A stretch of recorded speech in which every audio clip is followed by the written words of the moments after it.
Hello everyone, welcome to my channel. आज बच्चों हम डिस्कस करने वाले हैं respiratory system in humans. Chapter 6 का पार्ट है ये। और रेस्पिरेटरी सिस्टम में हम आज क्या क्या डिस्कस करने वाले हैं इम्पोर्टेंट। सबसे पहले हम डिस्कस करेंगे what is the meaning of respiration. उसके बाद ब्रीदिंग क्या होती है, रेस्पिरेटरी ऑर्गन्स कौन कौन से होते हैं, और रेस्पिरेटरी सिस्टम का मैकेनिज्म क्या है या रेस्पिरेशन का मैकेनिज्म क्या होता है। क्लियर। तो आइए सबसे पहले हम डिस्कस करते हैं डेफिनेशन ऑफ रेस्पिरेशन। एक्चुअल में रेस्पिरेशन है क्या। तो respiration is the process of oxidation of food to release energy. Respiration एक ऐसा प्रोसेस है जिसमें कि फूड का ऑक्सीडेशन होता है और उस प्रोसेस में एनर्जी रिलीज की जाती है। ये पूरा प्रोसेस रेस्पिरेशन कहलाता है। यहाँ पर आप कंफ्यूज नहीं होइए क्योंकि ब्रीदिंग और रेस्पिरेशन दो अलग अलग प्रोसेस होते हैं। ब्रीदिंग इससे रिलेटेड होता है लेकिन वो डिफरेंट है और रेस्पिरेशन डिफरेंट है। एक्चुअल में रेस्पिरेशन जो होता है वो इंटरसेलुलर होता है और ब्रीदिंग एक्स्ट्रा सेलुलर है। साथ में ब्रीदिंग एक फिजिकल प्रोसेस है, जबकि जो रेस्पिरेशन होता है वो एक बायोकेमिकल प्रोसेस होता है। तो ये डिफरेंस अगर आपसे पूछा जाए तो आप उसको लिख सकते हैं इजीली कि ब्रीदिंग जो है वो फिजिकल प्रोसेस है और रेस्पिरेशन इंटरसेलुलर प्रोसेस होता है। साथ में जो ब्रीदिंग है उसमें सिर्फ एक्सचेंज ऑफ गैसेज होता है, जबकि रेस्पिरेशन में एनर्जी रिलीज होती है, ऑक्सीडेशन ऑफ फूड होता है और एनर्जी रिलीज होती है। तो इस तरह से आप इनको डिफाइन कर सकते हैं। तो देखिए सबसे पहले हम बात करेंगे ब्रीदिंग की। ब्रीदिंग दो तरीके से कंप्लीट की जाती है, इनहेलेशन एंड एक्सहेलेशन, और ये आप जूनियर क्लासेस में पढ़ चुके हैं तो आपको इनको समझने में कोई दिक्कत नहीं आनी चाहिए। फिर भी हम इसको स्लाइड की तरह उससे देख लेते हैं पॉइंट ऑफ व्यू से। तो इनहेलेशन का मतलब होता है इनटेक ऑफ ऑक्सीजन। अब ये इनटेक कैसे किया जाता है, ऑक्सीजन एंटर कैसे होती है, इसके लिए देखिए आपकी जो रिब्स और डायफ्राम, डायफ्राम आप जानते हैं आपकी रिब्स के नीचे एक इस तरह का स्ट्रक्चर होता है डोम शेप्ड, इसको हम डायफ्राम कहते हैं। और रिब्स और डायफ्राम आपस में कुछ मसल्स के साथ जुड़े होते हैं जिनको इंटरकॉस्टल मसल्स कहा जाता है। ठीक है। तो due to contraction of muscles diaphragm become flat. तो मसल्स जब कॉन्ट्रैक्ट होती हैं तो ये डायफ्राम जो होता है इसका शेप ऐसा है, लेकिन ये जब कॉन्ट्रैक्ट होगा तो ये कैसा हो जाएगा, ऐसे फ्लैट हो जाएगा।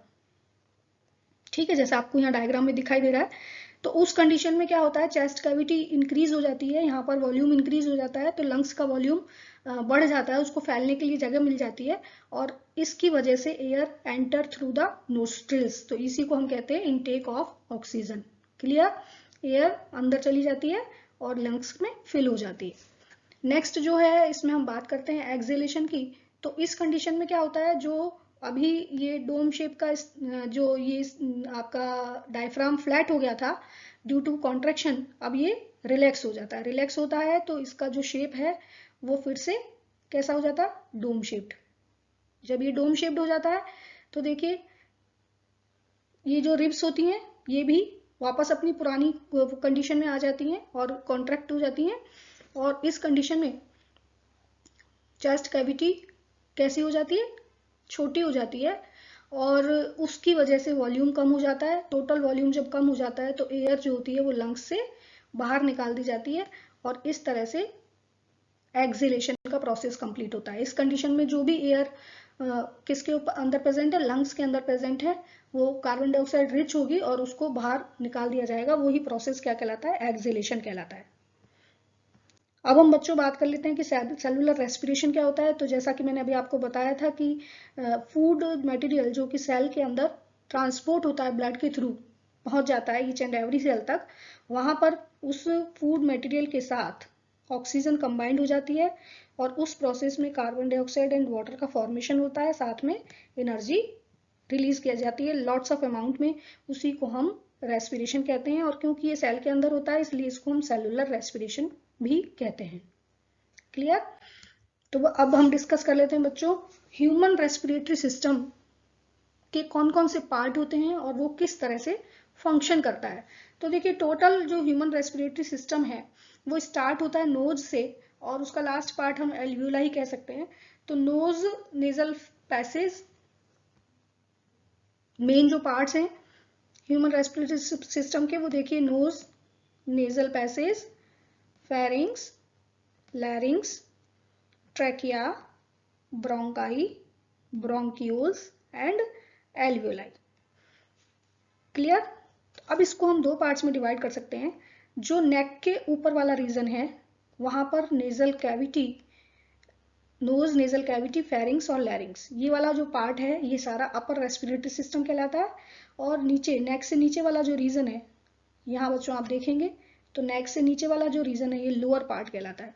अपर वाला जो कि नोज से स्टार्ट होता है नेक तक आता है, ये अपर रेस्पिरेटरी सिस्टम कहलाता है। तो लोअर रेस्पिरेटरी सिस्टम के पार्ट्स हो जाते हैं ट्रैकिया, उसके बाद ब्रोंकाई, ब्रोंक्यूल्स, एल्वियोलाई और लंग्स। ये सारे पार्ट मिलके ह्यूमन रेस्पिरेटरी सिस्टम फॉर्म करते हैं। इनको हम एक एक करके डिस्कस कर लेते हैं किस तरह से एयर अंदर एंटर होती है। तो देखिए, सबसे पहला पार्ट जो ह्यूमन रेस्पिरेटरी सिस्टम में आता है वो आप जानते हैं, एयर एंटर होती है नोज से।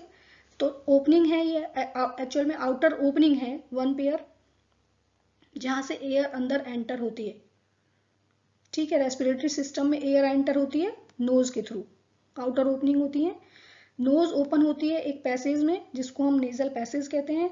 उस पैसेज के अंदर फाइन हेयर्स और म्यूकस ग्लैंड्स प्रेजेंट होती हैं जो कि डस्ट पार्टिकल और जर्म्स को लंग्स में एंटर होने से रोकती हैं। यानी ये फिल्ट्रेशन का काम करती हैं, जो भी एयर अंदर एंटर होती है उसको क्लीन करती हैं और सिर्फ क्लीन, वार्म और मॉइस्चर एयर जो होती है वो लंग्स तक पहुंच पाती है। क्यों? वहां पर क्लीन हो जाती है, किसके थ्रू? फाइन हेयर्स के through. Next, nasal passage is connected with pharynx. Nasal passage pharynx से कनेक्ट होता है, उसको हम नेजोफेरिंग्स कहते हैं। और फेरिंग्स फिर कनेक्ट होती है लैरिंग्स से, जो कि वॉइस बॉक्स है, और यहाँ से साउंड प्रोड्यूस होती है। अब बच्चों हम बात कर रहे हैं लोअर रेस्पिरेटरी सिस्टम। तो देखिए, नेक रीजन के बाद यहाँ अगर हम देखें तो नेक से नीचे वाला जो रीजन है, यहाँ पर आपको ये ट्यूब जैसा स्ट्रक्चर दिखाई दे रहा है। और ये जो ट्यूब लाइक स्ट्रक्चर होता है इसको हम कहते हैं ट्रैकिया। ठीक है, ये ट्रैकिया की स्ट्रक्चर अगर आप देखें तो इस तरह की एक ट्यूब है और इस ट्यूब के अंदर आपको इस तरह की स्ट्रक्चर्स दिखाई देती हैं। ये सी शेप की जो स्ट्रक्चर होती है ये कार्टिलेज से बनी हुई रिंग्स होती हैं जो कि ट्रैकिया को कोलैप्स होने से बचाती हैं जब वहां पर किसी भी तरह की एयर प्रेजेंट नहीं होती है। Trachea is divide into two parts in chest cavity. Chest cavity में जाके वो दो पार्ट्स में डिवाइड हो जाती है और वो जो दोनों पार्ट्स होते हैं वो अपनी अपनी साइड के लंग्स में चले जाते हैं, जैसा कि आपको डायग्राम में दिखाई दे रहा है। ठीक है, तो ये जो पार्ट्स इसके डिवाइड हो जाते हैं इनको हम कहते हैं bronchi. Each trachea is divided into two parts and each part enter into its side of lungs. तो हर साइड में जो जाने वाला लंग है उसके अंदर जो भी ट्रैकिया का ब्रांच जा रही है उसको हम कहते हैं bronchi. Bronchi is further divided into small branches. वो जो ब्रांचेस होती हैं उनको हम क्या कहते हैं? ब्रोंक्यूल्स कहते हैं। ठीक है, और ये ब्रोंक्यूल्स जुड़े होते हैं alveoli, and alveoli are the small balloon like structures which are flexible. bronchioles के साथ कनेक्ट होते हैं alveoli जो कि बैलून लाइक स्ट्रक्चर्स होते हैं और उनकी वॉल जो होती हैं वो फ्लेक्सिबल होती हैं, richly supplied by blood capillaries होती हैं जहां से कि गैसेस का इजीली एक्सचेंज किया जा सकता है। नेक्स्ट हम बात करते हैं लंग्स की। तो एक्चुअल में ये सारी जो चीजें हैं ब्रोंकाई से लेके और एल्वियोलाई तक ये सब लंग्स के अंदर प्रेजेंट होती हैं। लंग्स आपकी चेस्ट कैविटी में प्रेजेंट होते हैं, लाइट पिंक कलर के दिखाई देते हैं क्योंकि वो रिचली सप्लाइड होते हैं ब्लड कैपिलरीज के साथ, और उनकी जो आउटर मेम्ब्रेन होती है उसको हम कहते हैं pleura. Pleura. Now the mechanism of respiration. तो डायग्राम से इसको समझने की कोशिश करिए। एयर नोस्ट्रिल के थ्रू एंटर होती है, नेजल पैसेज में पहुंचती है, वहां से वो ट्रेवल करती हुई फेरिंग्स लैरिंग्स को क्रॉस करती हुई ट्रैकिया के अंदर आती है और ट्रैकिया जो होते हैं वहां से ब्रोंकाई में चली जाती है। ब्रोंकाई से ब्रोंक्यूल्स बनते हैं और ब्रोंक्यूल्स का जो एंड होता है वो एल्वियोलाई से जुड़ा होता है। एल्वियोलाई, जैसा कि अभी मैंने आपको बताया था कि एल्वियोलाई जो होते हैं वो कैसे होते हैं? बैलून लाइक स्ट्रक्चर्स, इस तरह की एंड होती है, यहाँ पर आप देख सकते हैं। तो ये एल्वियोलाई प्रेजेंट होते हैं, इनके अंदर एयर फिल हो जाती है और क्योंकि जो एयर अंदर ब्रीद इन की जाती है उसके अंदर ऑक्सीजन लार्ज अमाउंट में होती है, तो वो एल्वियोलाई के ब्लड कैपिलरीज जो होती हैं उसमें प्रेजेंट, वहां पर वो डिफ्यूज कर दी जाती है। और ब्लड कैपिलरीज के अंदर जो कार्बन डाइऑक्साइड प्रेजेंट है वो एल्वियोलाई के अंदर आ जाती है। तो यहाँ पर एक्सचेंज ऑफ गैसेज होता है। ठीक है, तो ये क्वेश्चन पूछ लिया जाता है, where the exchange of gases takes place inside the respiratory system. तो उसका राइट आंसर है alveoli. Alveoli is responsible for gaseous exchange in the respiratory system. तो यहाँ पर इस तरह से गैसियस एक्सचेंज होता है और जो कार्बन डाइऑक्साइड है फिर वो लंग्स के थ्रू, नोस्ट्रिल्स के थ्रू होती हुई बाहर निकाल दी जाती है या रिमूव आउट कर दी जाती है। बहुत मोस्ट कॉमन क्वेश्चन है जो बार बार एग्जाम्स में पूछा जाता है, how does gaseous exchange takes place in alveoli. तो जैसा कि मैंने आपको अभी एक्सप्लेन किया कि ऑक्सीजन रिच एयर एल्वियोलाई में फिल हो जाती है और वहां से ब्लड कैपिलरीज के अंदर वो डिफ्यूज हो जाती है। ब्लड कैपिलरीज के अंदर ब्लड में हीमोग्लोबिन प्रेजेंट होता है जो कि ऑक्सीजन के साथ कंबाइंड होकर ऑक्सी हीमोग्लोबिन बनाता है और उसको each and every part of body supply कर दिया जाता है। ये ऑक्सीजन टिश्यूज के अंदर या सेल्स के अंदर जो फूड प्रेजेंट है उसके साथ कंबाइंड होती है और ऑक्सीडेशन वहां पर कंप्लीट होता है। ऑक्सीडेशन के बाद फूड का जब ऑक्सीडेशन होता है कार्बन डाइऑक्साइड रिलीज की जाती है। वो कार्बन डाइऑक्साइड ब्लड के अंदर डिफ्यूज हो जाती है और क्योंकि कार्बन डाइऑक्साइड प्लाज्मा में डिसॉल्व हो जाती है इजीली, इसलिए वो ब्लड के साथ कैरी की जाती है एंड वापस लंग्स में आ जाती है। लंग्स में जब वो आती है तो एल्वियोलाई के अंदर उसका डिफ्यूजन हो जाता है।